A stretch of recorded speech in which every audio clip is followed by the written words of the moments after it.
ஓம் சாய்ராம். எல்லாம் வல்ல சுவாமியின் பொற்பாத கமலங்களுக்கு 1000 கோடி முறை வணக்கங்கள். அனைத்து சகோதர சகோதரிகளுக்கும், இந்த வீடியோவை பார்க்கின்ற குழந்தைகளுக்கும் லவ்விங் சாய்ராம். எப்பொழுதுமே நாம் நமக்கு எல்லாம் தெரியும், எல்லோரையும் விட உயர்ந்தவர்கள் என்ற தலைக்கணமும், ஈகோ என்று சொல்லுகின்ற தான் என்ற அகம்பாவமும் இருக்கக்கூடாது. அதாவது தலைக்கணம், தான் என்ற அகம்பாவம் இருக்கக்கூடாது என்று சுவாமி சொல்லுகின்றார்.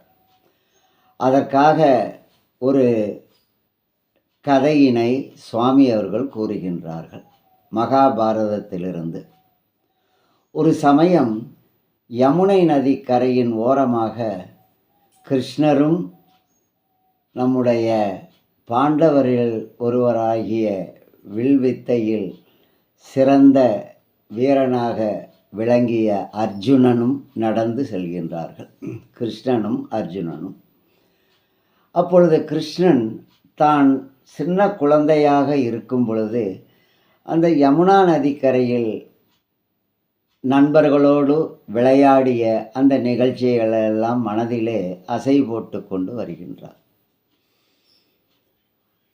ஆனால் அதே சமயத்தில் அர்ஜுனன் என்ன செய்கின்றான் என்றால், தன்னை பற்றி பெருமையாக நினைத்து கொண்டு வருகின்றான். இன்னும் சில நாட்களில் குருச்சேத்திரத்தில் போர் நடைபெற இருக்கின்றது. அதாவது பாண்டவர்களுக்கும் கௌரவர்களுக்கும் அந்த போர் குருச்சேத்திரத்தில் இன்னும் சில நாட்கள் நடைபெற இருக்கின்றது. அந்த போரிலே என்னை விட வில்வித்தையில் சிறந்தவர்கள் யாரும் இல்லை. எனவே எல்லோரையும் நான் என்னுடைய வில்வித்தையினால் அழித்து விடுவேன். என்னை இந்த உலகத்தில் வெல்வதற்கு யாருமே இல்லை என்று தன்னை பற்றி, அதாவது தற்பெருமையாகவும் தான் என்ற ஒரு அகம்பாவத்துடனும் அவன் தன்னை பற்றி உயர்வாக அர்ஜுனர் நினைக்கின்றான். இதை கிருஷ்ணரும் அப்படியே மனதிற்குள்ளே இவன் நினைப்பதை அறிந்து சிரித்து கொண்டு வருகின்றார். அப்பொழுது அர்ஜுனன், நாம் நினைத்தால் இந்த யமுனை நதியின் குறுக்கே கூட நம்முடைய அம்புகளால் ஒரு பாலத்தை அமைக்கலாம் என்று நினைக்கின்றான். உடனே அவனுக்கு ராமருடைய நினைப்பு வருகின்றது. ராமர் இலங்கைக்கு போகின்ற பொழுது தன்னுடைய வில்லிலிருந்து புறப்பட்ட அம்புகளினால் அவர் பாலம் அமைக்கவில்லை. ஆனால் அந்த குரங்குகளை வைத்து ஒரு பாலம் கட்டினார். நானாயிருந்தால் அவரை போல் இல்லாமல் என் அம்புகளிலேயே பாலம் கட்டி இருப்பேன் என்று நினைத்து தனக்குத்தானே சிரித்து கொள்கின்றான். உடனே கிருஷ்ணர் அர்ஜுனனை பார்த்து, ஏன் சிரிக்கிறாய் என்று கேட்டவுடனே, இல்லை இல்லை, ராமரை பற்றி நினைத்தேன். ராமர் தன்னுடைய வில் அம்புகளினால் இலங்கைக்கு சென்ற பொழுது பாலம் கட்டாமல் தன்னுடைய குரங்கு படைகளை வைத்து பாலம் கட்டினார். அவ்வாறு அவர் வில்வித்தையிலே என்னை விட சிறந்தவராக இல்லை என்று நினைக்கின்றேன். நானாயிருந்தால் என் அம்புகளினாலேயே பாலம் கட்டியிருப்பேன் என்று ஒரு மமதையாக அர்ஜுனன் சொன்னான். அர்ஜுனுடைய மமதையும் தலைக்கணத்தையும் தான் என்ற அகம்பாவத்தையும் அடக்க கிருஷ்ணர் எண்ணினார். உடனே கிருஷ்ணர், இல்லை இல்லை, அவ்வாறு இல்லை, தன்னுடைய அம்புகளினால் பாலம் கட்டினால் அந்த குரங்குகளினுடைய அந்த எடையினை தாங்காது அந்த பாலம். எனவே தான் அவர் குரங்கு படைகளை வைத்து அந்த பாலம் கட்டினார் என்று சொன்னவுடன், இல்லை இல்லை, அதையெல்லாம் தாங்கக்கூடிய அளவிற்கு என்னால் கட்ட முடியும் என்று திரும்பவும் அர்ஜுனன் கிருஷ்ணரிடம் ஆர்கியூ பண்ணுகின்றார். அதாவது வாக்குவாதம்.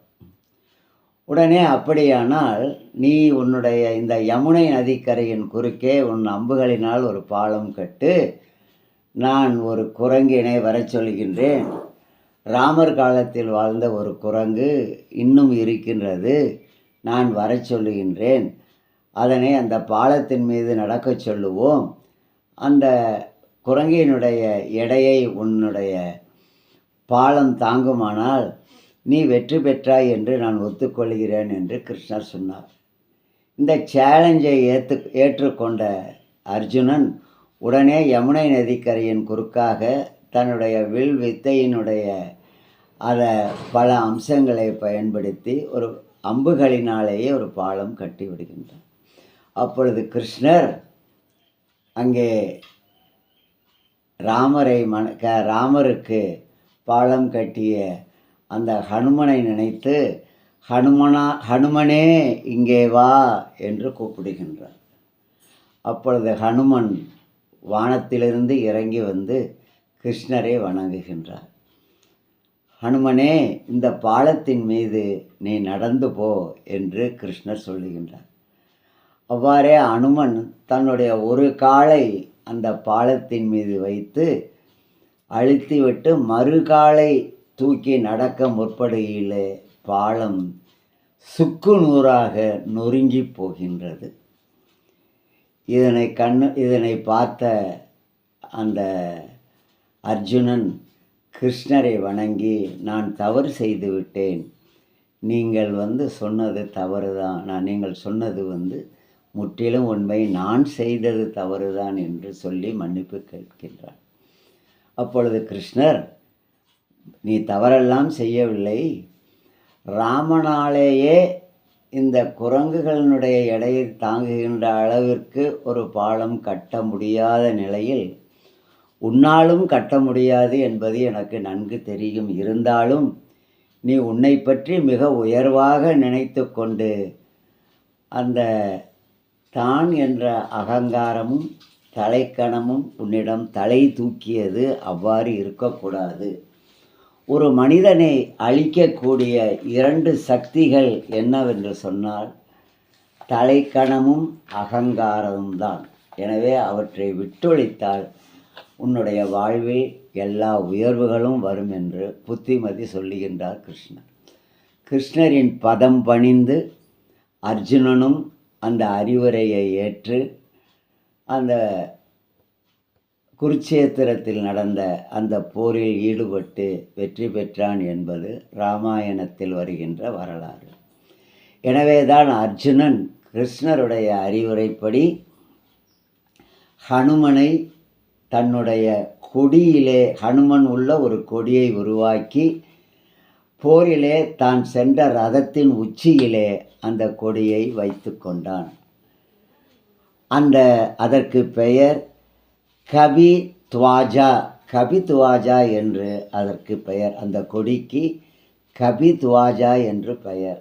அதாவது அர்ஜுனனுடைய ரதத்திலே உச்சியிலே இருக்கின்ற அந்த கொடியில் அனுமனுடைய உருவம் பொதிக்கப்பட்ட நிலையில் கபித்வாஜா என்று அழைக்கப்படுகின்றது. எனவே குழந்தைகளாகிய நீங்கள் எந்த நிலையிலும், நீங்கள் எவ்வளவு உயர்ந்தவர்களாக இருந்தாலும் உங்களை பற்றி நீங்களே தலைக்கணம் கொள்ளக்கூடாது. என்னை விட சிறந்தவர் உலகில் யாருமில்லை என்ற ஒரு ஈகோவும் வரக்கூடாது. தலைக்கணத்தை ப்ரைடு என்று அழைப்பார்கள் ஆங்கிலத்தில், PRIDE, ப்ரைட். அகம்பாவத்தை ஈகோ என்று அழைப்பார்கள். எனவே always you should get rid of pride and ego. ப்ரைடையும் ஈகோவையும் தவிர்த்து வாழ்க்கையில் வெற்றி அடையுங்கள். ஜெய் சாய்ராம்.